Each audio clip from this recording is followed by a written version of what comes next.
those pleasant words of duty, I think we begin the real business of today. As Shabir Bhai said rightly, the expectations are that if there is a big elephant in the room, let's identify it.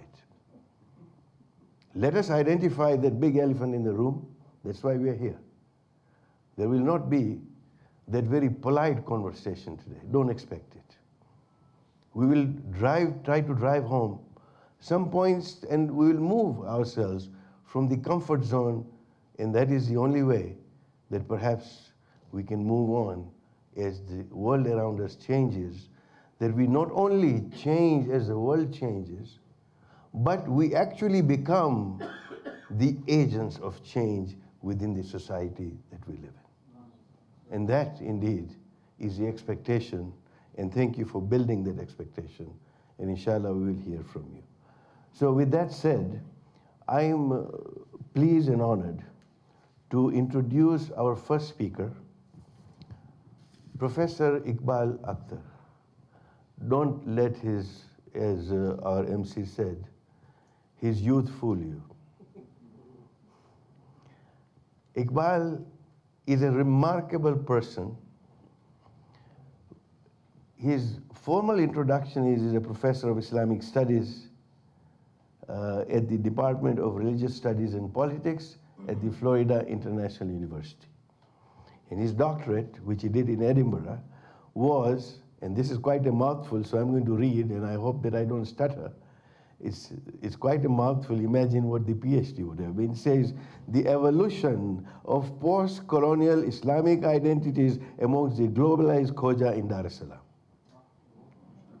And Iqbal spent a long time in Tanzania to look at our culture from an academic perspective. But you know, his accolade is that this man has single-handedly been able to take on a feat that we as institutions sometimes fail to do. Iqbal is the proud establisher and the founder of the Khoja Studies Unit, the first of its kind in academia anywhere in the world at the Florida International University. So I would like to invite Dr. Iqbal Akhter to please come and enlighten us with his thoughts.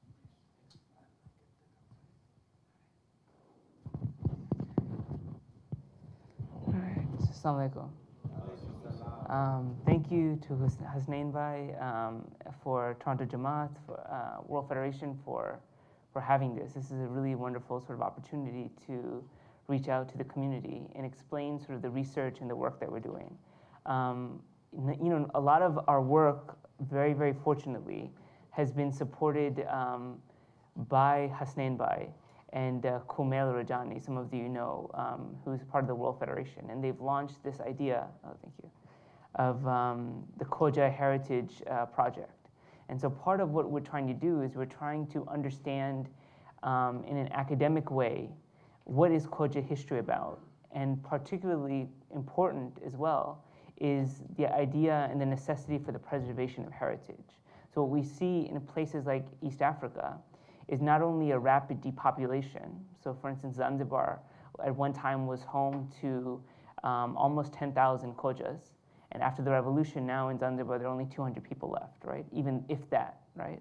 So not only are people leaving, but there's also a lack of interest, particularly among the Anglophone Khoja, less so among the Francophone Khoja, in Gujarati and Kutchi and sort of the Indic languages, right? As a way of thinking about our heritage. And so that's one of the things that we're planning on doing in the long term, developing major libraries of Khoja materials, and not just Khoja materials, but thinking about Muslim materials from other communities. Think about the Boras, the Memons, all these other communities have a remarkable heritage and history, and we share that history with other people. And so thinking about sort of how in the modern period, here in the West, we're able to think about that history and preserve it. So translations and things like that. So what I wanted to talk to you today about is very briefly just a little bit of my work, thinking about the development and the evolution of the Quran in Gujarati. So now we have a sort of a general understanding that there are versions of the Quran in Gujarati. You can download it online. But the process to get to this point was very, very difficult, right? And it shows also the transformation of the identity of the community. When we're thinking, for instance, of, for those of you who are a little bit familiar with Ottoman history, the Ottoman Empire, for a long period, really until the 19th century, they didn't allow the printing of the Quran.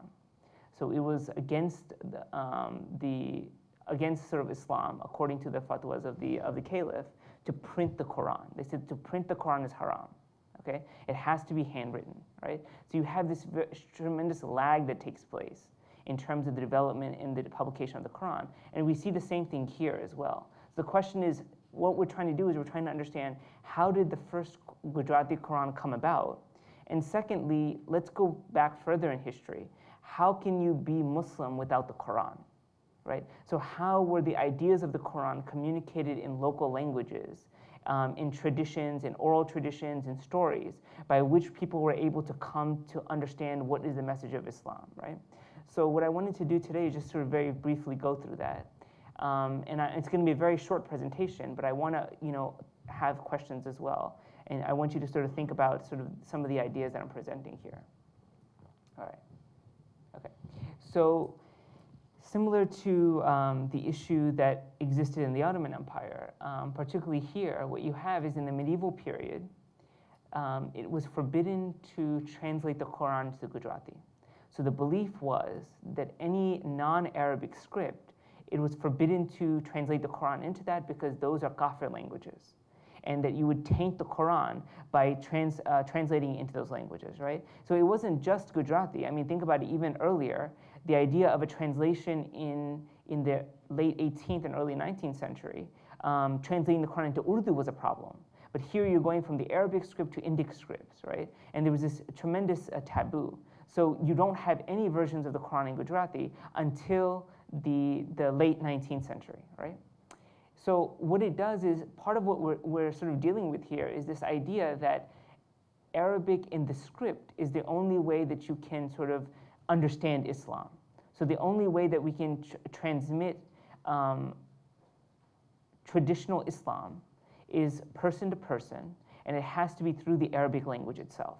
So no other form is valid. And of course that changes quite dramatically in the modern period. Think about your own children, for instance, right? How many people actually read Arabic or can understand what Arabic means, right? For the most part, the majority of Muslims in the world today are non-Arabic speakers, and that's really important in terms of thinking about how language is communicating these ideas. So, what did the Khoja do before the Quran? So we say that the Khojas were Muslim. According to legend, they were converted to Islam in sort of the medieval period by different saints. One of them is Pir Sadruddin, different sort of pirs, Imam Shah, and other pirs. So how did they become Muslim if there's no Quran, if they couldn't read anything? How were you communicating this tradition? So the Khoja themselves, for those of you who are not aware of it, they had their own sort of script, right? So each of the different communities in Sindh and in Gujarat had their own sort of traditions, right, in terms of how they wrote. So they were not writing, a lot of times when I talk to people, even in Tanzania, people are like, Kachi is not a written language. People keep on saying Kachi is not a written language. Kachi is not a written language, but it was a written language, right? It's really until sort of the late 19th century that changes, and the Gujarati script is sort of adopted. But Kachi had its own script, right? These different languages and local traditions were written in many different ways, right? So here is sort of a Khojki sort of text. And here we see this is a protection text, right? So you see La ilaha illallah Muhammad Rasulullah written in Arabic, and then you have sort of Khojki versions, right? Of the Basmala, they have La ilaha illallah is sort of transliterated into Khojki. So even though you don't have the Quran itself, you're using sort of the transliteration of the Quran. So being able to read the Quran in your own language, in your own script, as a way of thinking about it. So the Quran is a form of protection, for instance, against evil, right? The Quran is being used for these different sort of ta'weez and sort of other forms of use, right?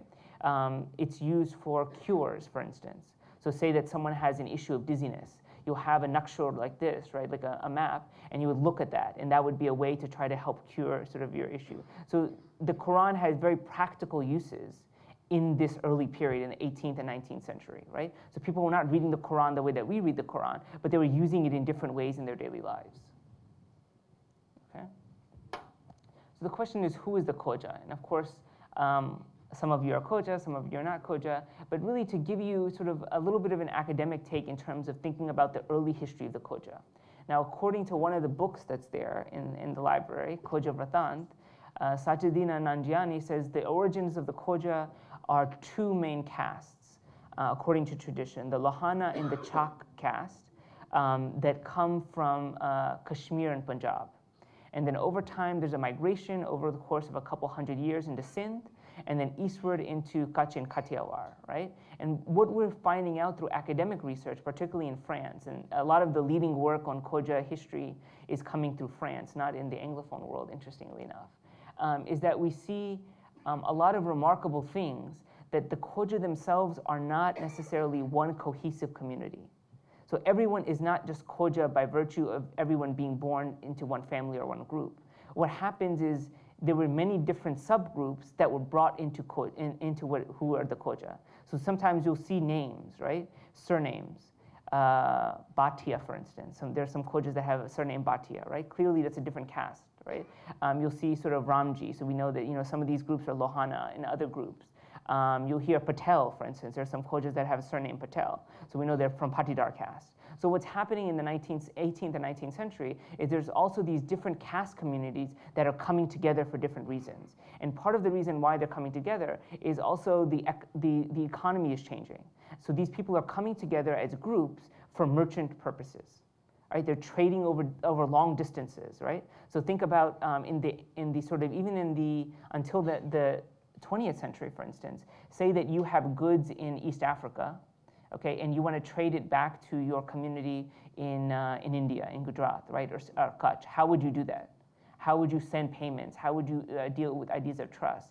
So what's happening is the development of these family networks allowed sort of the expansion of merchant economies all across the Western Indian Ocean, right? So by the 19th century, in the year 1899, there are Khoja communities all the way from Burma in Rangoon, right, to South Africa, right? Oman, Mogadishu, Zanzibar, all these communities are going back and forth, right? So one of the things that we're seeing is that the Khoja develop as a community, and what we're trying to do eventually is understand who are these groups and why do they come together in terms of being Khoja. One of the things also that we see is that there's no universal version of Khoja religion, okay? So Khoja religion in a way is defined by the caste itself. These people were not necessarily all saying namaz 5 times or 3 times a day or whatever their perspective, right? We see certain rituals that are Hindu-based, certain rituals that are Jain and Buddhist, certain rituals that appear to be Shia, maybe Ithnashri or Ismaili, and also Sunni traditions. So Khojas were involved in all these different sort of communities in terms of sort of their identity. So then the question is, who's a Khoja? If you're doing Jain stuff and Muslim stuff at the same time, what is that? So Khoja in a way is defined by family connections, right? Being sort of genetically linked to other people. And the second is by caste rituals, right? So there are certain rituals that were done in what eventually becomes the Imam Baro, but the idea of a Jamaat Khana, there's a sort of a caste hall, right? And we see that even among other communities. The Memons have a Jamaat Khana, right? So the idea that there's a place where the whole community comes together, they share a meal, a jamarn, right? So that's important, the sharing of the meal, the basarn, the different sort of caste utensils that are part of that. And then also sort of having different rituals, so that's important. What we see in the 18th century is a really interesting sort of development in which Gujarati and Sindhi culture is integrating and dealing with Arabic and Persian culture. So texts are being translated from Arabic and Persian into Khoji script, right, into Gujarati. Right, so there's a huge translation process that's taking place, right? So what we see is that we have, rather than saying, okay, Arabic is the only sort of true Islam and everything else is not true, what you have is that you have a way of trying to communicate and understand these different traditions within local contexts and languages and cultures, right? So for instance, we think about the idea of, for instance, deen, right? This is a fundamental concept, the idea of deen. Right? how would we understand deen in a society that doesn't have religion according to the same? So what is the translation for deen in Gujarati or Kutchi? How would you sort of translate that? And that was a really important concept. So the closest concept we would have would be something like dharam, for instance. And how would you think of dharam? Dharam is somewhat different than deen, right? So how do you translate these ideas for a society that has no understanding of that? Or another really famous sort of example in Sindh was when Sindh was conquered in the 8th century. Muhammad bin Qasim, they wanted to create these coins, right, of the new sort of sultanate. How do you translate the idea of Rasul, for instance, right, to people who have no concept of a prophet in the same way? So the translation and eventually became Akhter, right? Muhammad was an Akhter. That was the way that you could translate it in sort of a local context. So there are a lot of things that are going on here. And I just sort of wanted to bring that to you just to set the foundation for what's happening. Now here we have, this is an early map in the 16th century. But just to give you an idea of that trade is going on between this entire region for almost 2,000 years, at least almost all of human recorded history. We know that trade is taking place between India, between sort of the Near East, Iran, Southern Arabia, and then all of sort of East Africa, right? So what's happening is it's not simply trade, but what do merchants take with them, right? Merchants also take with them ideas. They take with them languages, and that transforms the world and the people that they encounter, right? And that's something that's happening here, and that impacts sort of the Khoja who are living in these coastal regions. All right. So what you have is you essentially have among the Khoja, then there is a schism that takes place, right? In the 19th century, Hasan Ali Shah comes and he says that he is the Imam of the Khoja, and there are three major Muslim reactions, right? So as I was saying before, the Khoja were involved in many different religious traditions. They were doing Jain and Hindu traditions, Buddhist traditions, and also in the 19th century, you have neo-Hindu traditions that are developing. For those of you who are familiar with Gujarati traditions, there's a major community known as the Swaminarayan movement, right? So the Khojas were involved, some Khojas were involved in Swaminarayan, right? So they were involved in many different traditions. So what happens is when it comes to a head with Hasan Ali Shah, some of the communities are like, okay, some of the Khoja themselves, these people who are Khoja say, actually, we're not Muslim at all. We're actually Hindu. And they essentially then separate themselves from the community that essentially becomes Muslim. The people that say, no, actually what it means to be Khoja is Muslim, they then there's a schism that takes place. The majority are Aga Khani or known as sort of the Ismailis. Then you have the Ithnashri and you have Sunnis, right? So these are the three communities that until today say we're Khoja, right? But to reconstruct Khoja history, we also have to know about those other communities that said that we're going to stay Hindu, right? Because they have a piece of the puzzle. Think about even for instance, say that we're trying to reconstruct modern Islamic Khoja traditions, right? How do we do that? What does the Ithnashri have from the 19th century? So the Ithnashri communities have Azadar of Imam Hussain. They have majlises, right? Marsiyas, Nohas, and things like that, all right? What do the Ismailis have? They have Ginans, right? They have other traditions. So if we're going to create a whole history of who the Khoja are, we need the materials from each of these communities to help us to get a clear sort of view of what that religion was in the 18th and 19th century. So this process of writing history is a very complex and difficult one. And it needs all these different communities and people to bring their resources together to create a holistic understanding of what's happening, which is why we're very, very grateful to Hasnain Bhai for organizing, and sort of trying to collect all these materials. So what happens then in the 19th century is there are a series of court cases that take place with regards to the property of the Aga Khan, who are the Ismailis, etc. And essentially what ends up happening is a whole series of changes that take place whereby sort of a lot of what are considered to be Indic elements that are read as Hindu are then purged from the tradition, and a more normative Near Eastern form of Islam develops. And we'll talk about that in a little bit later. right? Critical to the development of modern Islamic identity among the Khoja is the printing press, right? So the Khojas would not be where they are in terms of thinking about their own identity, particularly Islamically, had it not been for the printing press, right? So in the 18th and 19th century, the vast majority of people are not literate. Most people can't read in the 18th and 19th century, right? And particularly, it's very difficult for women. So there are very few women that are literate in the 18th and 19th centuries, right? And basically, you had a small cadre of people who had the ability to write. So who are the people that can write in the 18th and 19th centuries? Generally, it's going to be merchants, right? So people who are selling things back and forth, they have to be able to write, right? Money that's coming in, the products, things like that. So you have that. And you have a few people who are a little bit more literate in terms of sort of religious education. But really what's remarkable is that, and that's important in terms of the language and something I'm working on right now as well, Gandhi says that there are 3 forms of Gujarati that exist, okay? So there's not just one Gujarati, but there are 3 forms of Gujarati that exist. There's the Gujarati of the Hindus and the Jains, there's the Gujarati of the Parsis, and there's the Gujarati of the Muslims. And you're going to see tremendous variation among these 3 versions of Gujarati, particularly when it comes to the religious literature, okay? So say that you read Ghulam Ali Ismail, Haji Naji's texts, okay? If all your vocabulary was only Haji Naji's text, reading a Hindu religious text would be very difficult, right? Because Haji Naji is using a lot of Persian and Arabic terminology, whereas Hindu texts would be using more Prakrit and Sanskrit-based vocabulary, right, in terms of understanding it. But all these communities are early adapters of the press, so they're printing things very, very early on, right? I mean, the first presses are by Muslims, right, by Shia Muslims particularly, by Jains and also and by Parsis.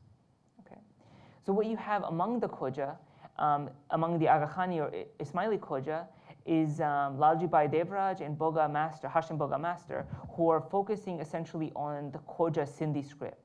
So they want to keep Khojki alive, the Khoja script alive, right? So they're publishing in the Khojki script. And what's important among the Ismailis is the preservation of Sindhi and Kutchi as a language, right? So that becomes very important, and it defines caste identity. Whereas among the Ithnashri Khoja, it's not the Kutchi speakers that come to dominate the religious life of the community, but Kathiawaris, right? Gujarati-speaking communities. And it's Gujarati that essentially becomes the main language of the Ithnashri Khoja. So all religious literature is written in Gujarati rather than in the Khojki script, right? And eventually, over time, the Khojki script dies out, and Gujarati then becomes sort of the main language, right, of the communication of Islamic knowledge.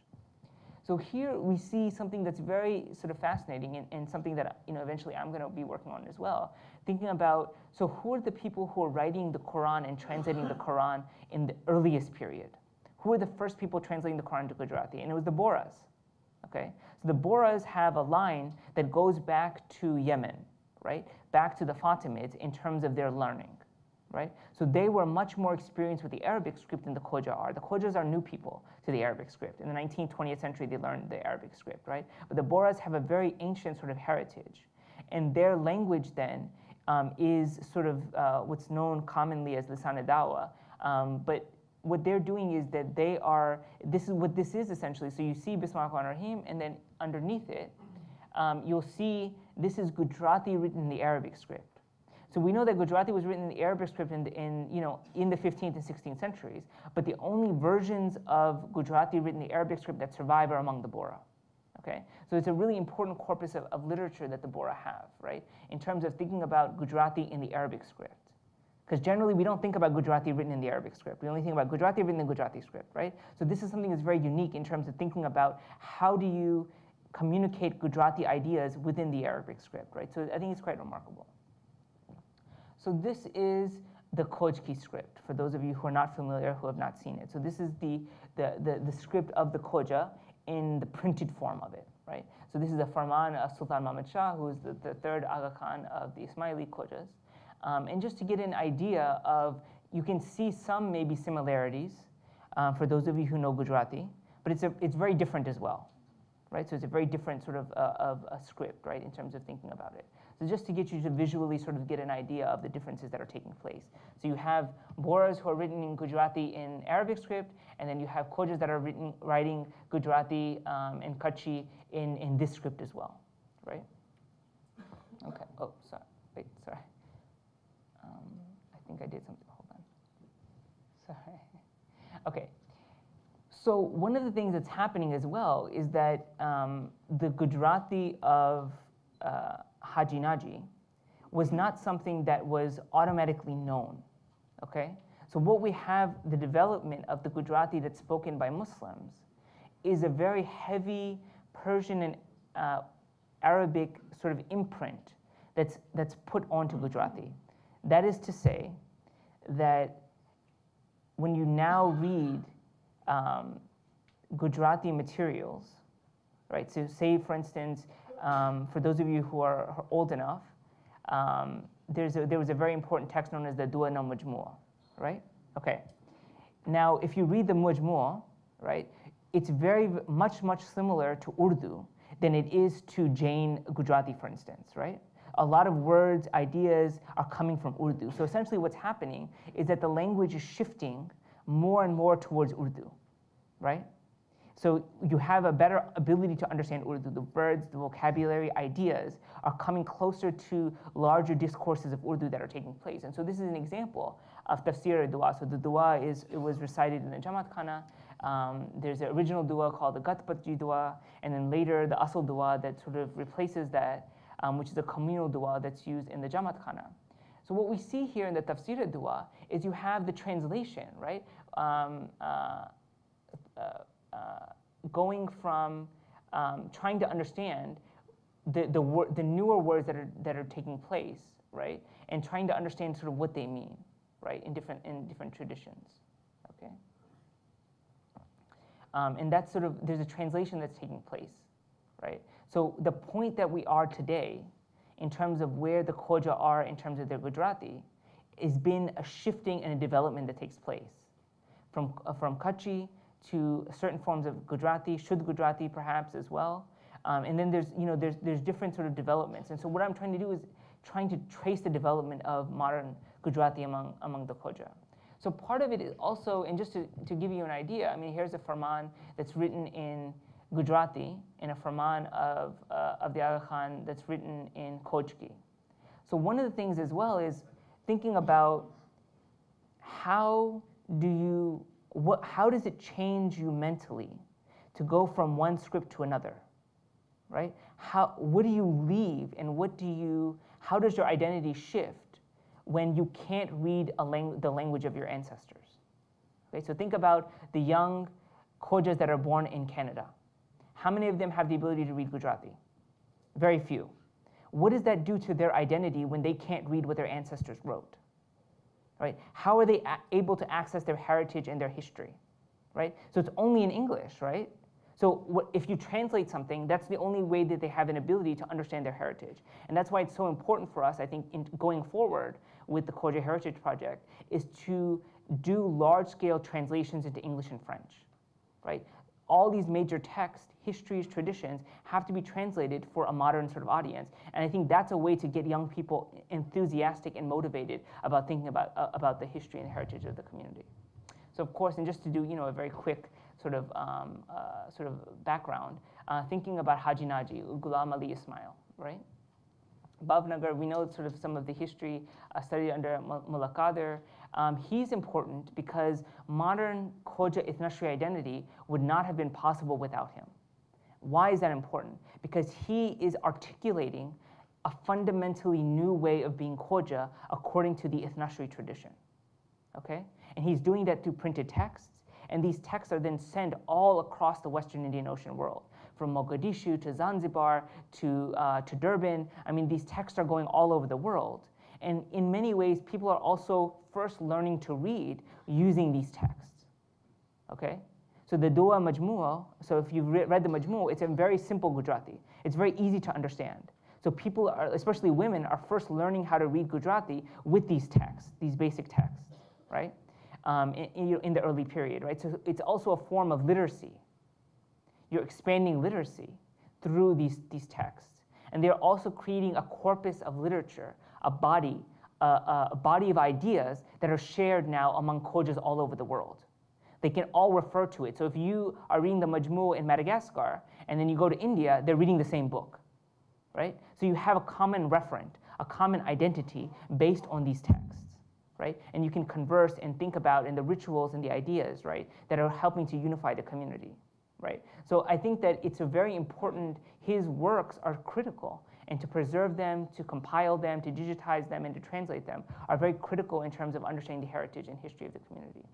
Now, when he wants to translate the Quran, and what's important as well is that his is not the first translation of the Quran. There's a translation earlier by an Iranian by the name of Isfahani, who publishes a Quran a few years prior to that. But his is the first, essentially what we could say as sort of, and it's not necessarily mass market, but essentially it's a mass market production. He's printing at a level that's quite unsurpassed in terms of Muslim Gujarati material at this period. And not only that, but these versions of the Quran are being sent all over the world. And it's not just a translation, but more critically, it's a transliteration. Okay? What is a transliteration? That means that it's the Arabic sounds in the Gujarati script. So now you have the ability to understand and to read Arabic using the Gujarati script. It was never before possible to do that. To learn Arabic, you had to know the Arabic script. So it's opening up the Quran and being able to memorize the Quran to a huge audience now that didn't have the ability to access the Quran. So that it's not that just the translation, the tafsir, but the transliteration that's very, very critical. So this is a picture of him. I think it's from an older Rahi Najat that I was able to get with his typewriter. So the question is, okay, so there was a lot of opposition, as I was saying before at the beginning of the talk. People were saying Gujarati is a kafir language. You can't translate the Quran into Gujarati. It's absolutely un-Islamic. You can't do that. So what did he do? Then he goes to Iran and Iraq, and particularly Iraq, and gets different mujtahids to say it's okay, all right, to allow him to do that. And he also gets a professor of Persian at Ahmedabad University to also certify it academically that this is a good translation and things like that, right?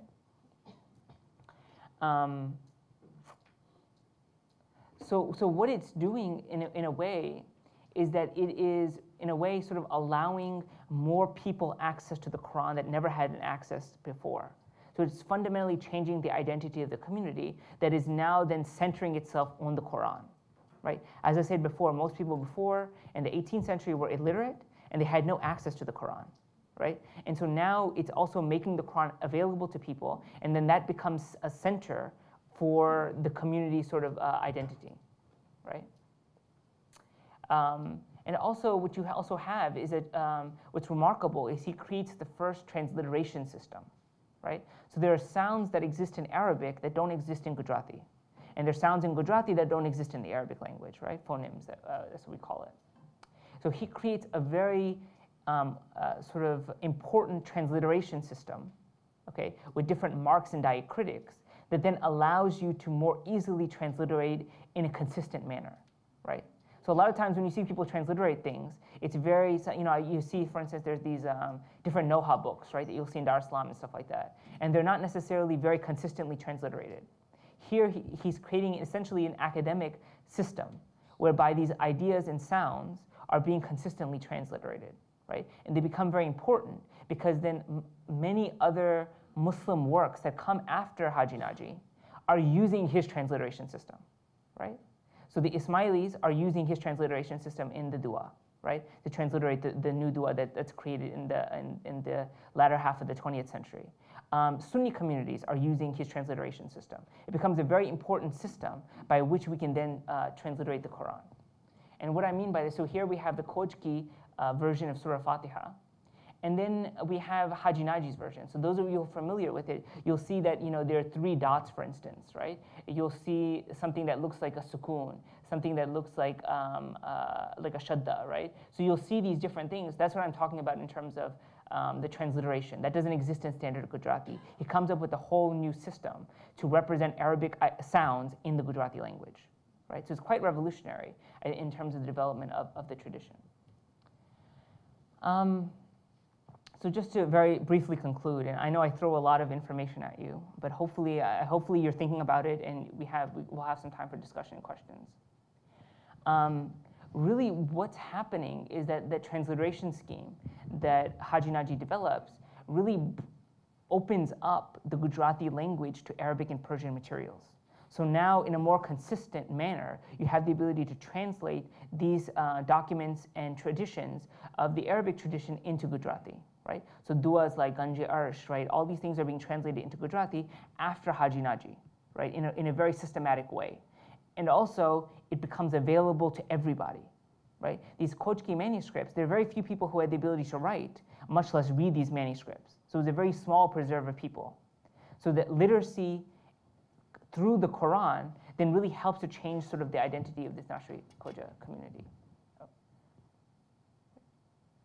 Okay. Right. And also what ends up happening then is you also have then the development of a more orthodox Islamic tradition as well, right? So part of what is happening is you also have the removal of Indic elements, right? So Jain traditions, Hindu traditions that the Khoja are doing then is sort of eliminated from the tradition with the creation of a new corpus, right? And that helps then solidify a new sort of Islamic identity among the Nashri Khoja. All right, that's it. Hopefully it was interesting.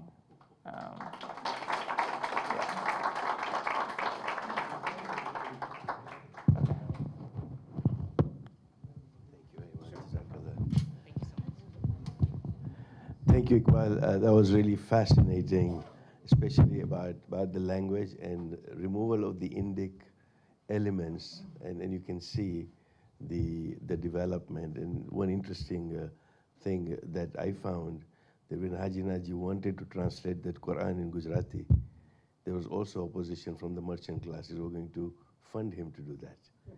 And then what he did was he called all of them and said, "Ke tamara account na je chopada che lai avjo. Bring your account books at my house." So they wondered, but Haji Naji had such a presence, because nahi to Khoja ne koi ke account na chopda lavjo. So he brought the books. They brought the books, and he opened the first page and asked them, "Ke aye su lakhelu chhe?" Of course, in our ledgers, we write Bismillahir Rahmanir Rahim on the first page. So he said, "Ke a Qurani ayat nathi? Agar ek Qurani ayat tame Gujarati ma lakhi sago cho, to hu Quran chapu ema su wando chhe." This was the pragmatism of Haji Naji beyond his capabilities of a religious scholar as to what he did.